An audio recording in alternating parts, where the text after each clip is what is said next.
చాగంటి కోటేశ్వరరావు గారు ఉందండి. ఈ ప్రవచనాలు వింటుంటే విపరీతమైన జనం అండి. ఆయనలో ఉన్న శక్తి ఏంటంటారు సార్? నేను వెళ్ళానుగా, వెళ్ళారు మొన్న కాశీలో. అంటే ఆయన అందరికీ లెక్చర్ ఇస్తే నేను ఆయనకే లెక్చర్ ఇచ్చాడు. టైటిల్ ఏం పెట్టాను తెలుసా? చాగంటి గారి ముందు కుప్పిగంతుల. మరి అంతే కదండి. ఆయన ఏమో కదిలే సరస్వతి. ఆయన ఒక 7 నిమిషాలు మాట్లాడి ఆయన ముందే చెప్పాను, చాగంటి గారి ముందు కుప్పిగంతులా నేను మాట్లాడేది అంతే కదా. ఆయనకి ఎందుకు అంత జ్ఞానం అంటే ఏంటి అసలు? ఇంతకుముందు అడిగారు క్వశ్చన్, అడిగిన క్వశ్చన్ ఇది వేరు. అసలు ఏంటి ఆ శక్తి, ఎందుకు, ఎలా? అంతేగా. అంతే. వారు ఉద్యోగం చేస్తున్నప్పుడే ఏదో మరిడమ్మ అమ్మవారని పెద్దాపురంలో ఉంటుంది, ఆ గుడికి వెళ్ళారు ఎప్పుడో. అక్కడ స్వామిని శివచైతన్య గారిని విజయవాడ తాడేపల్లిలో ఆవిడ ఆశ్రమం, ఆవిడ మాట్లాడండి అన్నారట. నాకేమొచ్చండి అని మాట్లాడారట. అది చాలా బాగుంది. అల్లా వారికి శ్రీభాష అప్పలాచార్యులు వారు ఒక ప్రేరణ, ఆవిడ ఒక కారణ. అలా అంటే భగవంతుడు అప్రాప్రియేట్ టైం వచ్చినప్పుడు వాటిలో ఉన్నటువంటి దాన్ని బయటికి తీస్తారు. వారి దగ్గర ఎప్పుడో ఉంటుంది ఆ శక్తి. అప్పటి నుంచి అంటే నేను విన్నది, వారు ఇంక రోజు ఆఫీస్ నుంచి రావడం, సంధ్యావందనం చేసుకోవడం, 6 గంటలు చదివేవారట రోజు. ఇంకో విషయం ఏంటంటే, కేవలం చదివేస్తే వస్తుంది అనుకోకండి. మీరు రోజు 6 గంటలు చదివేస్తే చాగంటి కోటేశ్వరరావు 2 hours. కూడా నా పేరు, మా ఇంటి పేరు మోగంటి, చాగంటి మోగట్లాగా వచ్చాము. చాగంటి మోగంటి ఆయన చాకో మీరు. ఎందుకంటే మనం ఏదో పులిని చూసి వాతలు అంటారే అలా అవుతుంది. ఎందుకంటే సరస్వతి అనుగ్రహం లేకపోతే అలా వాక్కు రాదండి. భగవద్ అనుగ్రహం. ఆయనే వినయంగా చెప్తారు కదా, ఏమిటి నేనేదో పోల్చుకుంటున్నాను అలా అనుకోకండి, భగవత్ కృప అని. భగవంతుడి కృప కాబట్టి ఎలా వస్తుంది సార్ వాక్కు? అలా వెనక్కి లాగేసుకుంటే నువ్వేం మాట్లాడు కాబట్టి ఆయనకి తెలుసు అది. అందుకే ఆ వాక్కు అమ్మవారు అలా పలికిస్తారు. వారి కృషి, వారి తపస్సు, వారి సంధ్యావందనం, వారి అనుష్ఠానం ఇలా ఎన్నో ఉంటాయండి. లేకపోతే అందరికీ ఎందుకు రాదు? ఆ చాగంటి పేరుతో బోల్డ్ మంది ఉంటే వాళ్ళందరికీ వచ్చినాయా? కోటేశ్వరరావులు బోల్డ్ మంది ఉన్నారు. వాళ్ళ అబ్బాయి కూడా ఉండొచ్చు. మరి ఆ అబ్బాయి కూడా ఉన్నారు కదా, వాళ్ళ అమ్మాయి ఉన్నారు. కాబట్టి ముఖే సరస్వతి కటాక్షం ఉందన్న. లేకపోతే ఎంతమంది ఉన్నారు భూమి మీద, వస్తే ఏంటి వెలువారు. ఎందుకు ఒక మాట చెప్తే మీకు అర్థమవుతుంది. సంతానం 3 రకాలు. కారణ జన్మ సంతానం, కర్మ జన్మ సంతానం, కామ జన్మ సంతానం. 3 రకాలు. కారణ జన్మ సంతానం అంటే మహానుభావులు, ఒక రమణులు, ఒక శంకర్లు, ఒక రామకృష్ణ పరమహంస, ఓ ప్రభుపాదులు వారు, ఇలా ఎందరో మహానుభావులు వాళ్ళు కారణజన్మ సంతానం.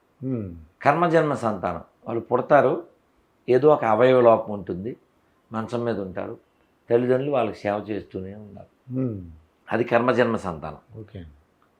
ఇంకా బ్యాలెన్సు కామజన్మ సంతానం. తల్లిదండ్రులు కోరిక వలన పుడతారు. ఇందులో టాప్ పోస్ట్ ఏది? కారణ జన్ములు. అందరం కూడా వాస్తవానికి అందరూ కారణ జన్ములే, కానీ నువ్వు కారణం తెలుసుకోకుండా జీవించేస్తావు కాబట్టి వేరే లిస్టులో పోతావు. అది ఇక గరికపాటి నరసింహరావు గారు చూద్దామండి. ఆయన ఒక విద్వత్తు. మీరు ఏమన్నారంటే ఆయన గురించి ఒక విషయం కూడా చెప్పారు. అయితే ఆయన అన్న గొప్పతనం అంటే ఈయనలో ఉన్న గొప్పతనం ఏంటో తెలుసుకుందామండి. ధారణ అవధానం చేశారు కదండి, వాళ్ళ అవధాని కదా. అంటే చాలామంది అవధానంలో ఉన్నారు కదా, ఈయనకి ఎంత పేరు ఎందుకు వచ్చిందని మీకు అర్థమయ్యేలా చెప్పాలంటే, కాఫీ టీలు తాగుతారా? తాగుతానండి. మేము తాగం కాబట్టి మాకు తెలదు. కానీ కాఫీ అబ్బా అసలు వీడి కలిపితే ఉంటుంది అంటారు ఎవరో. అవును.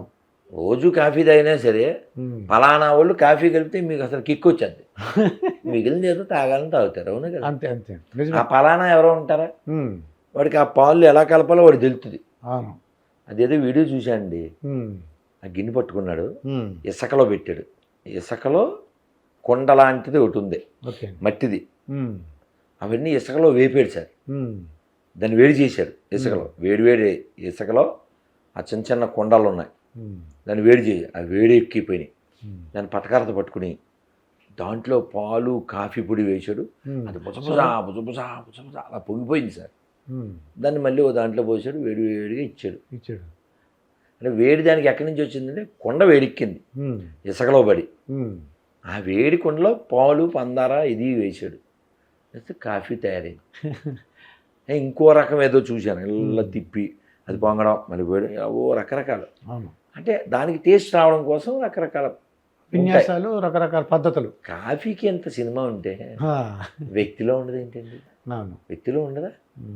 అన్ని కాఫీలే. మీరు పలానా కాఫీ ఎందుకన్నారు?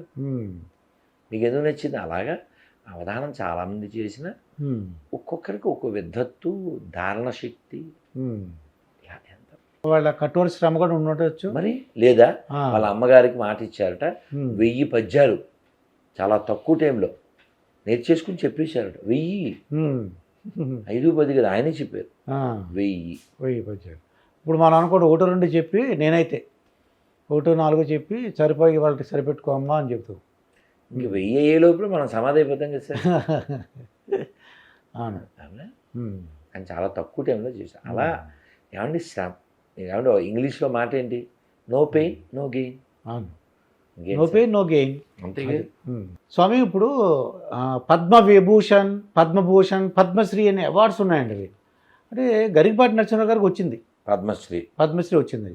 చాగంటి కోటేశ్వరరావు గారి యొక్క అభిమానులందరూ కూడా బాధపడుతున్నారండి. అంటే ఏం లేదే, అంటే ఆయనకి ఇచ్చినందుకు కాదండి, ఈయన కూడా వస్తే బాగుంటుంది కదా. మన చిరంజీవి గారికి ఇచ్చారు పద్మ విభూషణ్ అని, అలాగే వెంకయ్యనాయుడు గారికి వీళ్ళందరూ ఇచ్చారు. అయ్యో, మా చాగంటి కోటేశ్వరరావు గారికి ఇస్తే బాగుంటుంది అనిపించింది అండి వాళ్ళకి. హరికథలు మీకు సచ్చిదానంద శాస్త్రి గారు కూడా ఇచ్చారు. కలిసాంగా వారు ఓ 10,000 దక్షిణ కూడా ఇచ్చి దండం పెట్టుకున్నాం ఆ సందర్భంలోనే. ఓకే అండి. ఇవి చాలా చిన్నవి. పద్మశ్రీ, పద్మవిభూషణ్, పద్మభూషణం. నేను ఆ పురస్కారం గొప్పదే కాదని చెప్పను,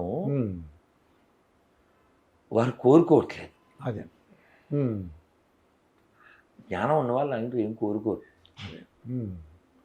నేను పద్మవిభూషణ్ వస్తే మొన్న ఆ చందానగర్లో వాళ్ళ ఇంటికి వెళ్ళినప్పుడు వాళ్ళ అమ్మగారు అక్కడ ఉన్నారు, పెద్ద ఆవిడ. నాకు గుర్తొచ్చి చెప్పాను, మెగాస్టార్ చిరంజీవి గారు అదృష్టవంతుడు. ఎందుకు?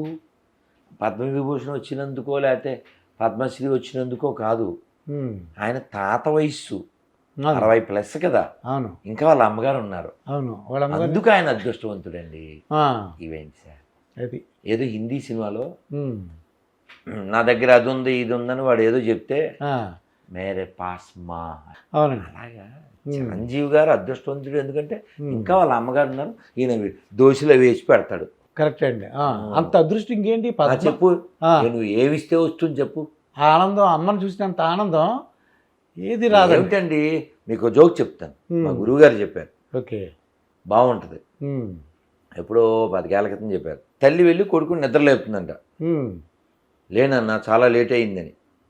మీకు వెంటనే పిక్చర్ వస్తుంది, ఇది పూర్తయ్యాక గొల్లు అంటారు చూడండి. నేను మేము అలాగే గొల్లు అన్నాం పిల్లం కదా అప్పుడు.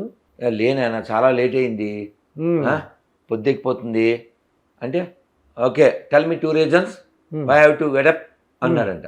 Why means because you are the principal of that school and today is a last day, you are retirement day, that's why you have to get up. గొల్లు అన్నాం మనం. మా గురుగారు అలా ఇంగ్లీష్లో చెప్పారు. మనం ఏమనుకుంటున్నాం సార్, ఫస్ట్ విన్నప్పుడు చిన్నపిల్లలు ఉన్న వాళ్ళ అమ్మ నిద్ర లేపుతుంది అనుకుంటాం. స్కూల్కి వెళ్ళమని అంటుందేమో, నిద్ర లేవాలన్నా స్కూల్కి వెళ్ళాలన్నా అంద కదా. మనం ఏమనుకున్నాం, పిల్లడు అనుకున్నాం. అది కానీ ఈయన ప్రిన్సిపల్ లాస్ట్ డే మళ్ళీ రిటైర్మెంట్. నాకు tell me mom why have to go wake up అని అంటే, because you are principal of that school and you are retirement day, that's why you have to get up. అది ఎంత బాగుంది sir ఇది. అది ఎంత హృదయంగా లేదా, ఎంత బాగుండలే. ఢిల్లీకి రాజైనా అమ్మ కొడుకి అంతే అంతే. అలా అది సార్, అది అదృష్టం సార్. అది ఆ తల్లి ఉండటం అనేది ఆనందం. నువ్వు ఏమిస్తే వస్తుంది చెప్పు. అది అందుకని ఈ అవార్డుల కంటే గొప్పవి సార్ అవి.